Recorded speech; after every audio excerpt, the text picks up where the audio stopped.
50,000 ton का गेहूं लेकर भारत का जहाज पहुंचा पाकिस्तान के ग्वालियर पोर्ट। एक चीज़ घूम के दुबई से होती हुई पाकिस्तान पहुंचे इंडिया की, तो वो क्या सीधी सीधी अगर इंडिया से पहुंच जाए तो पाकिस्तानियों को कोई मसला है? एमवी लीला चेन्नई पहुंचा पाकिस्तान के ग्वादर। हमें चाहिए 4.5 लाख मेट्रिक टन गंदम के। इस हवाले से पाकिस्तान ने एक टेंडर प्रोसेस भी शुरू किया शिपमेंट के हवाले से, और टेंडर मिला एक भारतीय कंपनी को जिसका नाम है ग्लोबल ट्रेडिंग। को पता है कि प्याज 250 पर केजी बिका है। प्याज की कहाँ से आ रहा है? वो अमेरिका से, फ्रांस से, कहीं से नहीं आ रहा, वो इंडिया से हमें कर रहे हैं। ठीक है, जब प्याज ले सकते हैं तो फिर गंदम क्यों नहीं ले सकते? अब इस कंपनी की जानिब से जहाज भेजा गया पाकिस्तान के ग्वादर पोर्ट पर 50,000 टन गंदम की सप्लाई किए गए हैं। जो पाकिस्तान ऑक्युपाइड कश्मीर के अंडर हैं वो बिल्कुल सही है। पाकिस्तान ऑक्युपाइड कश्मीर या आज़ाद कश्मीर? ऑक्युपाइड हम इसको ऑक्युपाइड कहेंगे, क्योंकि ये तो बाहर नाम नेहाद आज़ाद लेकिन है ऑक्युपाइड कश्मीर। कश्मीरियों को पाकिस्तानी के तौर पर शिनाख्त करवाने पर मजबूर किया जा रहा है, जबकि हम मदर इंडिया से बिलोंग करते हैं, पाकिस्तान से नहीं। 5 फरवरी तो एक फ्रॉड है जो है एक इस तरह का उन्होंने ड्रामा बनाया हुआ है ताकि दुनिया को ये बताया जाए कि जो यहाँ के कश्मीरी हैं, यहाँ के रहने वाले लोग हैं, जो पाकिस्तान ऑक्युपाइड कश्मीर के अंडर हैं, वो बिल्कुल सही हैं। कश्मीरी पाकिस्तान से सख्त नफरत करते हैं क्योंकि उन्हें ये लगता है कि पाकिस्तान कश्मीर के नाम पर बहुत सारा पैसा अंदर कर रहा है और कश्मीरियों के लिए कुछ नहीं कर रहा। हमारे जो मदरसा है ना, वो लोगों को थोड़ा सा ना एजुकेट नहीं करते हैं। वो लोगों को ये नहीं कहते हैं कि हमने दुनिया के साथ चलना है। हम यहाँ पे होते हैं कि हर तरफ हमने अपनी जो है ना मुसलत करिए राय, किसी को भी यहाँ पे फ्रीडम ऑफ एक्सप्रेशन नहीं है। जिन कश्मीरियों की बात कर रहे हैं वो तो कहते हैं कि हम तो मदर इंडिया से बिलोंग करते हैं और यहाँ पाकिस्तान में गिलगित बल्दिस्तान और कश्मीर के लोगों को पाकिस्तान में मर्ज करने की कोशिश की जा रही है, उनकी शनाख्त खत्म करने की कोशिश की जा रही है। हेलो दोस्तों, इस वक्त पाकिस्तान में बहुत बड़ा क्राइसिस चल रहा है और आटे की किल्लत तो इतनी ज्यादा है कि लोग एक दूसरे का आटा चोरी करने लगे हैं। और इस आटे की किल्लत से निपटने के लिए पाकिस्तान भारत की सरकार से तो कुछ नहीं मांग रहा, लेकिन रशिया की सरकार से उन्होंने 4.5 लाख मेट्रिक टन गेहूं की डील फिक्स करवा ली है। लेकिन दोस्तों, सोचने वाली बात यह है कि भारत से जितना दूर पाकिस्तान जाता है उतना ही करीब वापस आ जाता है। 4.5 लाख मेट्रिक टन गेहूं को मंगवाने के लिए जिस कंपनी को टेंडर देना शुरू किया तो वो शिप कंपनी भारतीय मूल की अनिल शर्मा नाम के व्यक्ति की है और इस कंपनी का नाम है ग्लोबल मार्केटिंग सिस्टम। और दोस्तों, इस कंपनी ने पाकिस्तान के लिए 50,000 मेट्रिक टन गेहूं रशिया से लेकर पाकिस्तान के ग्वादर पोर्ट तक पहुंचा दिया, जो कि पाकिस्तान को बहुत ही महंगा पड़ रहा है। तो चलिए दोस्तों, इसी पर पाकिस्तानी मीडिया का रिएक्शन देखते हैं। पाकिस्तान में एग्रीकल्चरल क्राइसिस इस हद तक बढ़ चुके हैं कि पाकिस्तान ने रशिया को कहा कि हमें चाहिए 4.5 लाख मेट्रिक टन गंदम के। इस हवाले से पाकिस्तान ने एक टेंडर प्रोसेस भी शुरू किया शिपमेंट के हवाले से, और टेंडर मिला एक भारतीय कंपनी को जिसका नाम है ग्लोबल ट्रेडिंग। अब इस कंपनी की जानिब से जहाज भेजा गया पाकिस्तान के ग्वादर पोर्ट पर 50,000 टन गंदम की सप्लाई किए गए हैं हमारी बंदरगाह पर, हमारी पोर्ट पर। अब सवाल यहाँ ये पैदा होता है कि पूरी दुनिया ये जानती है कि पाकिस्तान और इंडिया के ताल्लुकात आपस में अच्छे नहीं है, इख्तलाफात बहुत ज्यादा है। इसी में भारतीय कंपनी रिजेक्ट भी कर सकती थी कि हमने पाकिस्तान को सामान सप्लाई नहीं करना, लेकिन ऐसा कोई तासुर, ऐसी कोई चीज हमें भारत की जानिब से नजर नहीं आई। इससे पहले भी अगर बात की जाए तो एससीओ मीटिंग के लिए भी हमें इन्वाइट किया गया। पाकिस्तानी अवाम से जाकर पूछते हैं कि जिस तरीके से हमें इन्विटेशन आ रहे हैं भारतीयों की जानिब से, एक पॉजिटिव, एक पीसफुल से मैसेजेस, एक पीसफुल से जेस्चर्स जो है वो शो हो रहे हैं। क्या पाकिस्तान को इंडिया के साथ ताल्लुकात बिल्ड करने चाहिए? पाकिस्तान को इंडिया के साथ ट्रेड करनी चाहिए? बेसिकली इसमें मैं तो ये कहूँगा कि इंडिया जो है वो अपने मुल्क के साथ, अपनी लॉयल्टी के साथ बहुत शमशेर है। वो अपने आप को डेवलप करना चाहते हैं कि हम अपना कारोबार करें, हम अपने मुल्क की ग्रोथ को बढ़ाएं। वो ये नहीं सोचते कि हम किससे कर रहे हैं। हमारी जो है ना अलमिया ये है कि हम ये सोचते रहते हैं कि हमने इससे कारोबार करना है इससे, और हम अपने आप को देखते हैं कि हमने खुद क्या करना है, हमें खुद मुफाद क्या हो रहा है। मैं ये नहीं सोचता कि मेरे मुल्क का मुफाद, मैं ये सोचता कि मुझे क्या फायदा हो रहा है। हमारे हुक्मरानों का हाल ये है कि वो अपने कारोबार को देखते हैं, और जब अपने कारोबार को देखते हैं तो मुल्क का यही हाल होता है। आप तो क्या कहेंगे सर आप भारत के बारे में कि गंदम की एक्सपोर्ट, एग्रीकल्चरल एक्सपोर्ट में इंडिया इस वक्त लीड कर रहा है? क्या लगता है आपको कि क्या हमें उनसे अब डायरेक्टली मांग लेनी चाहिए चीजें?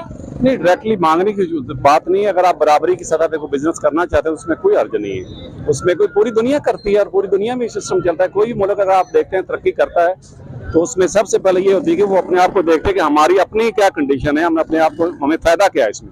हम लोग वो चीज नहीं देखते। आप खुद से देख ले कि हमारे मुल्क का क्या हाल है, इस टाइम क्या कंडीशन चल रही है। क्या बराबरी की बुनियाद पर अब ताल्लुकात हमारे कायम हो सकते हैं इंडिया के साथ, बताएं। बिल्कुल हो सकती है। आज़ाद कश्मीर के एक सरगर्म कारकुन अमजद अयूब मिर्ज़ा की तरफ से एक स्टेटमेंट सामने आई है। उनका कहना है कि पाकिस्तान गवर्नमेंट कश्मीरियों की शनाख्त को मिटाने की कोशिश कर रहा है। अमजद अयूब मिर्ज़ा ने यह भी इल्ज़ाम आयद किया कि कश्मीरियों को पाकिस्तानी के तौर पर शनाख्त करवाने पर मजबूर किया जा रहा है, जबकि हम मदर इंडिया से बिलोंग करते हैं, पाकिस्तान से नहीं। कश्मीर के एक सरगर्म कारकुन अमजद अयूब मिर्ज़ा साहब ने एक स्टेटमेंट दी है कि पाकिस्तान कश्मीरियों की शनाख्त मिटाने की कोशिश कर रहा है और वहाँ के लोगों को पाकिस्तानी के तौर पर जाना जाने पर मजबूर कर रहा है। क्या कहेंगे आप, इसमें आपको कितनी सदाकत लगती है? देखें, पाकिस्तान जो है वो वाहिद मेरा ख्याल है इस वक्त एक मुल्क रह गया दुनिया पे जो कश्मीरियों के लिए आवाज़ उठा रहा है, और वाहिद वो मुल्क है जिसकी वजह से शायद कश्मीर का नाम अब जिंदा रहेगा। तो कहते हैं कि हम तो मदर इंडिया से बिलोंग करते हैं और यहाँ पाकिस्तान में गिलगित बल्दिस्तान और कश्मीर के लोगों को पाकिस्तान में मर्ज करने की कोशिश की जा रही है, उनकी शनाख्त ख़त्म करने की कोशिश की जा रही है। नहीं, आप सॉरी टू से, जो असल कश्मीरी हैं, जो मुसलमान हैं वहाँ के, वो पाकिस्तान के लिए बड़ी मोहब्बत, बड़ा प्यार और भाईचारा रखते हैं, और उनको वाहिद एक उम्मीद, उनका आसरा, एक सहारा सिर्फ पाकिस्तान है। पाकिस्तान की आवाम, पाकिस्तान की आर्मी और यहाँ की इस्टेब्लिशमेंट है। सर, कश्मीरी तो ये भी क्लेम करते हैं, अभी मैंने कुछ दिन पहले एक बंदे का इंटरव्यू किया तो उसने मुझे बोला कि कश्मीरी पाकिस्तान से सख्त नफरत करते हैं क्योंकि उन्हें ये लगता है कि पाकिस्तान कश्मीर के नाम पर बहुत सारा पैसा अंदर कर रहा है और कश्मीरियों के लिए कुछ नहीं कर रहा। कश्मीरियों के लिए वहाँ कोई फैसिलिटी नहीं है, उन्हें कोई जो है वो ज़िंदगी के रोज़मर्रा के वसाइल नहीं दिए जा रहे। वहाँ पे लोग आटे के लिए, बिजली के लिए तरस रहे हैं, मतलब उनकी ज़िंदगी यहाँ से भी कई गुना ज़्यादा मुश्किल है वहाँ पे। देखें, ये हालात हर जगह के हमेशा एक जैसे नहीं होते हैं। इस वक्त करंटली पाकिस्तान की सिचुएशन देखें तो हम लोग भी खुद से ऐसा फील करते हैं कि हम भी किसी मकबूजा पाकिस्तान में रह रहे हैं। दोस्तों, पाकिस्तान के जो वज़ीर आज़म साहब हैं, शहबाज शरीफ साहब, वो शुक्र है कि शायद आहिस्ता आहिस्ता हमारे लीडरशिप को जो है वो इस चीज़ का ख्याल आ रहा है कि वो सच बोलें। और अभी वो कतर गए हुए थे, तो पाकिस्तान की लीडरशिप तो अमूमन हमारे हालात अब इस तरह के तो नहीं रहे कि जैसे इंडिया में G20 की लीडरशिप आ रही है, फाइनेंस मिनिस्टर्स आ रहे हैं। अब ये 2 दिन की कॉन्फ्रेंस हो रही थी, United Nations conference on least developed countries, ठीक है जी। सो हम वहाँ पहुँच गए हैं और हमने, हमारे वज़ीर आज़म साहब ने कहा है कि हमने, वो कतर के अमीर जो थे उन्होंने, वो कतर में हो रही थी क्योंकि, तो लिहाजा वहाँ पे जनाब प्राइम मिनिस्टर साहब गए हैं और उन्होंने कहा है कि, और माने हैं, और कि जी पाकिस्तान एक लीस्ट डेवलप्ड कंट्री है। घर में हमें आगे कुछ और बताते हैं, बाहर जाते हैं तो कुछ और बताते हैं।